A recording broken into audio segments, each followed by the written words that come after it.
What's going on, everybody? Eric Lindquist at Stochastic here on the Odd Chopper Golf channel, coming to you with another edition of Lindy's Best 9 Bets. Hit that like button, subscribe button, notification bell. Goes a long way for me on this video. Goes a long way for you. That way you become apprised whenever great information is going live here at our little neck of the YouTube woods.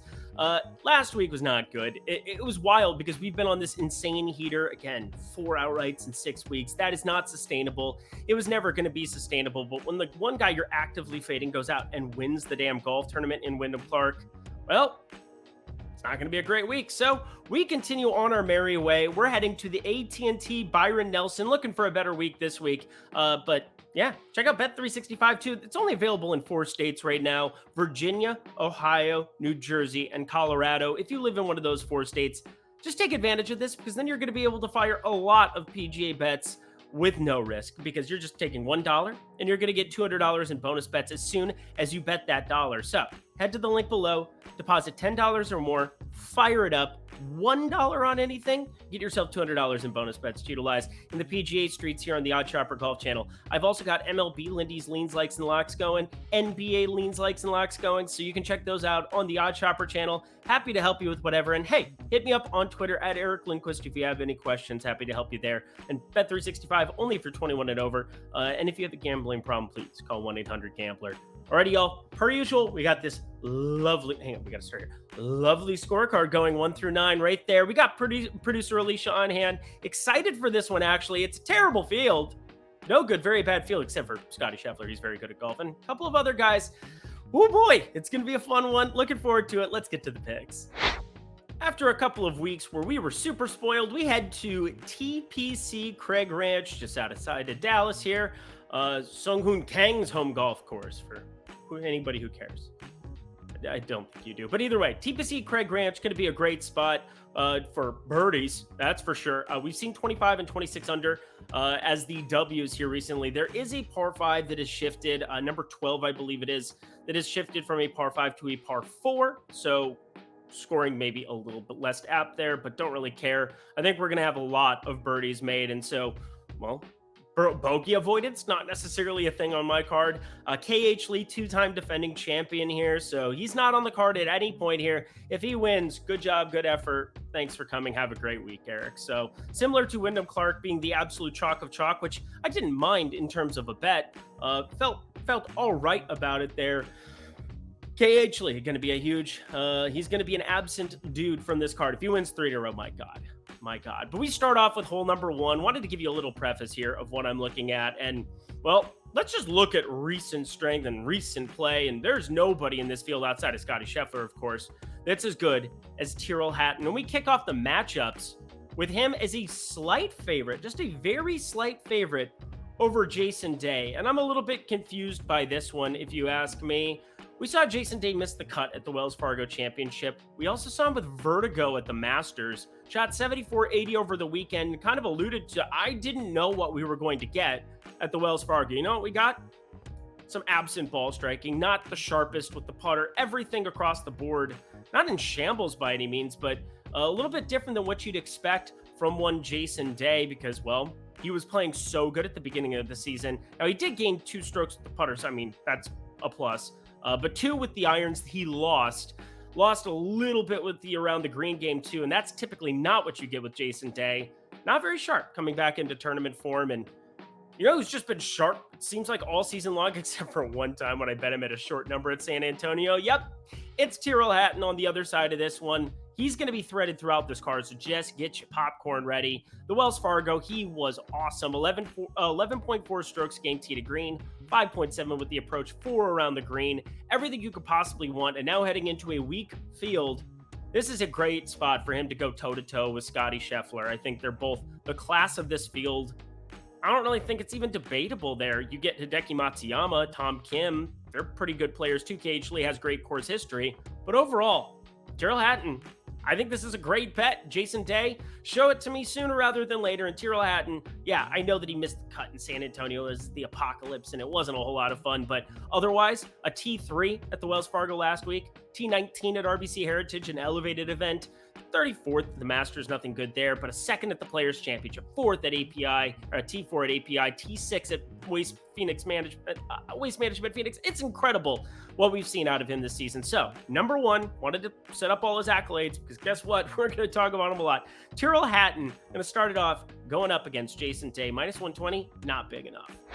We're going to talk about him again right now because I'm taking Tyrrell Hatton 2-1 against Scottie Scheffler. And this is something that we have repeatedly done when there are players that distinguish themselves from the top of the field. Look at the Mexico Open. We took Tony Finau over top of Jon Rahm in the matchup column, and for the tournament, ended up doubling down on that one. It was beautiful stuff, getting that one across the line. I think the same thing exists here where Scottie Scheffler, I can't bet him 3-1, 4-1. This is just not going to be a number that's going to be added to my betting card almost ever. But the second shortest number, it seems, has not been properly evaluated when you start talking about a matchup type situation. So both in an outright perspective and for a matchup here, I get 2-1 on Tyrrell Hatton with his current form going up against Scottie Scheffler. Yeah, I think Scottie Scheffler is the better player. I'm not a psychopath. I don't think so. I'm a nice person, I promise. But either way, Scottie Scheffler, he's phenomenal. He's a Dallas guy. Everybody's going to be cheering for him, no doubt about it. But with their current form, I'm more than happy to take Tyrrell Hatton. You play this golf tournament out 100 times. How many times do you think Tyrrell Hatton beats him? I'm not going to say it's 65 or 70% of the time. Therefore, pretty good implied odds here, getting plus 205. Yes, plus 205 on FanDuel.com. That's lovely. Scottie Scheffler, a massive favorite in this matchup. I just don't agree with it. Plus 205, pretty good value. Tyrrell Hatton against the class of the field, Scottie Scheffler. Only one person on the make-miss cut. The market seems a little bit strange to me. Maybe there's some top-tier players that I can maybe add into the fray, but in the same way that we didn't know what we were going to get from Jason Day in his first tournament since the Masters last time around, it's been even longer for Aaron Wise. Now, props to him. He left for his own mental health, personal reasons, walked away from being able to play at Augusta National. Takes a strong kind of person to be able to say that I want to get help with things or I want to take care of myself and prioritize that. So shout out to Aaron Wise. But I don't know what to make of his golf game. That's what it comes down to. And this is just simply 80-76 at the Players Championship, 79-73 at the Arnold Palmer. We're seeing big numbers, and it doesn't matter if it's a weak field or a strong field. When you're not feeling great on a golf course, when it's difficult out there, and you're getting plus money here on a player that traditionally has really good ball striking, but has definitely battled the putter throughout his career, started to figure things out at the beginning of this year, but is since regressed, and it just creates a chasm. It creates a number here that's just too good for me to pass up on the unpredictability of what we're going to get from Aaron Wise. Now, I'm going to be cheering from him, but not with my bankroll, that's for sure. Aaron Wise, plus 146 on FanDuel to miss the cut. Think that's a good number considering minus 215 to make the cut. Don't agree with him being that big of a favorite. We head to somebody who's kind of been a staple of the betting card, and I could not be happier with how the Mexico Open was. It was probably the biggest smash, not just because we had Tony Finau there, not just because we had Tony Finau going up against Jon Rahm, but if you remember, we also talked a lot about Brandon Wu for that golf tournament, and boy, did he come to fruition for me. Somebody that I really highlighted when I do the PGA First Look, which you can find on the Stochastic YouTube channel. Somebody that I wanted to be invested in for that tournament, and boy, did that come to fruition. A nice third that we got from him, 66, 64, 67, 68. That, my friends, was a weak field with two top-tier players. It looks an awful lot like, I don't know, this field with two top-tier players. And again, I think a little bit stronger because you do have the Hidekis. You had Wyndham Clark, though, who ends up winning the next week, who was also in that Mexico Open field, but third for Brandon Wu, an outright third at that. Beautiful stuff at 19 under. I just like the golf game and where we're trending there in that direction. Off the tee, 3.7 strokes gained there. If he's going to be flat with the irons, his putter has definitely shown spike potential. We saw 7 strokes gained with it at the Players Championship. We saw a Mexico Open with 8.4 strokes gained with the putter, 4.1 strokes gained around the green. Now, he's going to have these terrible weeks, these terrible, no good, very bad weeks, but it seems as though even in stronger fields, he's putting himself into contention when everything is aligned. And now you put him into a weaker field. I even think his floor, it can extend inside of the top 30. So I'm more than happy to be grabbing a number here that looks a little too good for me plus 250 on FanDuel, 2.5 to 1 that I'm getting in the top 20 market. That's going to be kicking off my top 20, top 10, and outright market here. I think it's a really good spot again for Brandon Wu in a weaker field. Yes, 2 missed cuts, the Valspar, the RPC Heritage, much more difficult golf courses, more iron demanding than what we're going to have here. Maybe needs to be decent with the long irons here just so we can take advantage of scoring opportunities. But Brandon Wu, I like the game. I like the trends. We're going to be firing him up here. This one's a little bit uncomfortable, but I think we got to do it because I just talked about Brandon Wu's upside and where it could end up landing him. I'm thinking about adding Garrick Higgo, not just to the top 20 market where I've already bet him, but maybe to the outright card, considering 125 to 1. Now, I get it. I have been harping about how much better this driver has been for him this season since the Waste Management Phoenix Open. He has had only one tournament, just one tournament, where he's lost strokes with the driver all season long. Off the tee, he has been sublime. And that's tee to green game, to be specific. So we're combining irons with that driver. But the driver has done all of the heavy lifting of late because he's been abysmal with the irons the last 4 tournaments. The Valero lost 4, lost 5.3 at the RBC Heritage, 0.9 at the Mexico Open, and 2.3 at the Wells Fargo, back-to-back miscuts. The putter has really been letting him down, but I feel as though this is the kind of golf tournaments where a young Garrick Higgo coming from a European tour can feel more comfortable. He goes out and wins a no-name event right from the get-go to lock up his card for a couple of years, and it's been a struggle bus for him the last 2, but is this the Palmetto?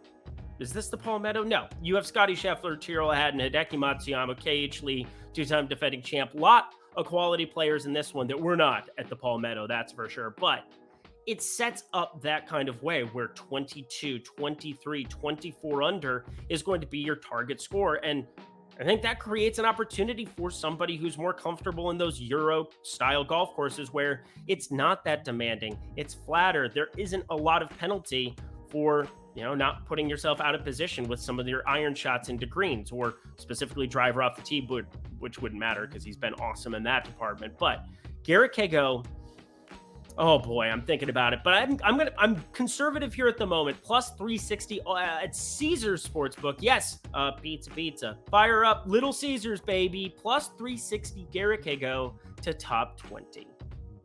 Oh, weird. I want to bet Tyrrell Hatton again. And again, we're doing half a unit on everything in the video description box below.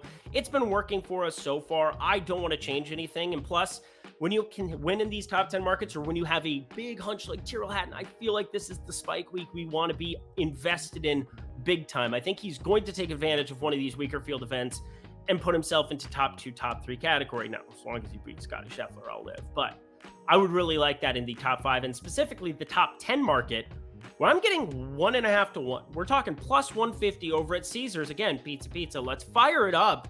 Tyrrell Hatton, my dude, don't break clubs. Keep it calm, keep it cool, keep it collected, my friend. Talk to your caddy a lot because you have no choice but to do that. You and Jordan Spieth, who had to withdraw from this one, hope his wrist is okay. But either way, I want Tyrrell Hatton top 10. Yeah, we want him again. It's a great number. Caesars plus 150. Bet it. Before we get to my 3 outrights here on the board, check out Bet365 in the video description box below if you're in the great states of Colorado, New Jersey, Ohio, and Virginia. And why? Well, this deal's ridiculous. You simply bet $1 when you deposit $10 or more over at Bet365 in the link below.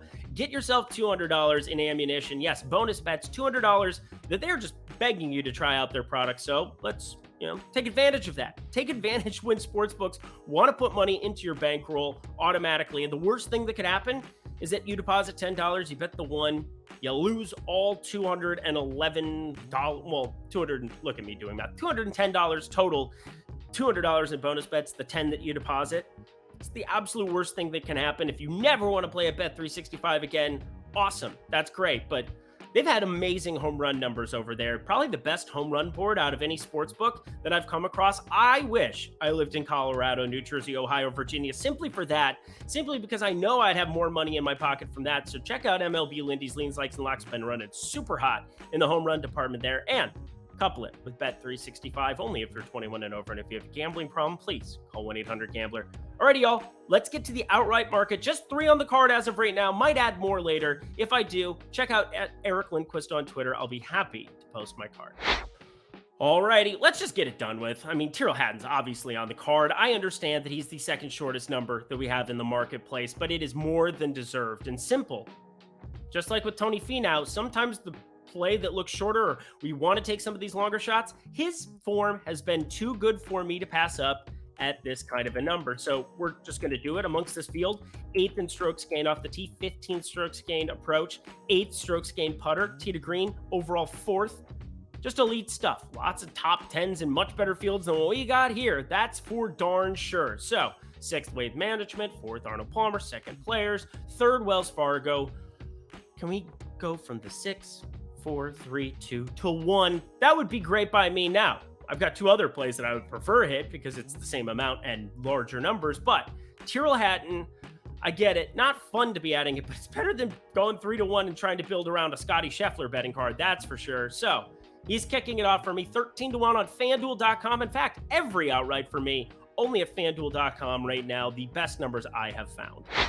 I don't know if this feels a little bit chasey to me, but I've been waiting to fire him up for a long time, and I think this is the number and the tournament that we do it. Hole number 8, Adam Scott. Yeah, the ladies are going to like this one. He's a pretty man, but Adam Scott also a pretty golf swing, and it's coming into form at the right time here, leading into the PGA Championship. We're talking 39th at the Masters, 31st at the RBC, and then the 5th last week at the Wells Fargo. Look at these lovely numbers. 6.2 strokes gained tee to green. Gained a little bit around the green. Gained 5.3 with that putter, even though everybody saw him hit that 2-footer that was yep. Just went a little bit left there. I'm not making fun of anybody's putting. Not something that I should be doing in my lifetime because, I don't know, that's bad karma. But either way, Adam Scott is just primed in this kind of a field when you look at what he has done routinely well throughout the season in much stronger fields. And now the number has gotten to a place and the field strength is at a place where I'm more than happy to take a shot at 36 to 1 on FanDuel to get to Adam Scott. You look at the DK pricing even over the course of this week as you are for everybody out there in the DFS streets. Adam Scott, 1, 2, 3, 4, 5, 6, 7th on the board. And you're getting 36 to 1 to be able to back him in terms of a guy who's the 7th most expensive player in salary teeing it up. So kind of a straightforward no-brainer to me. Adam Scott plays well on tough golf courses, plays well on easy golf courses. He plays well a lot of the time because he is sweet swinging Adam Scott. So we're going to back the Aussie. Oi. Adam Scott, 36 to 1. If I had to bet one player out of these 3 outrights, he would be the one. My long shot that we have here, I mean, it's not terribly long. He's 70 to 1 here. Not somebody I was expecting to be adding to the card, but he's got a pretty good course history here the last 2 years, and I don't think it's being reflected here in the numbers. Not that I'm a huge course history guy, but I'm feeling it with Scott Stallings here coming into this week. He had a 3rd in 2021 when it moved over here to this new venue when they ended up going to TPC Craig Ranch, and he gained 8.1 with the putter. Now, he finished 25th last year, gained 4.5 with the approach. If you somehow combine those 2 things, again, he gained 2.5 with the putter here too. And I would say out of all things that I'm worried about with Scott Stallings, it's generally the putter, because off the tee, he's pretty flat. The irons could be iffy. Around the green games always could, but the putter has just been flat or terrible for pretty much the entire season. Look at those 2 numbers. We're talking tons, 2.5 and 8. Like, we're talking massive amounts of strokes gained with the flat stick at this venue in back-to-back seasons. Now, 70 to 1. Is it like some ridiculous number? No, it's not like he's 125 to 1 like my guy Higgo that I might have to go bet after this video's over. But either way, I feel Scott Stallings having a really good week here. A 26th at the Masters, 56th at the RBC Heritage in a much stronger event. And obviously that's much more iron heavy than what we're looking at here. And that has been his bugaboo here in spots.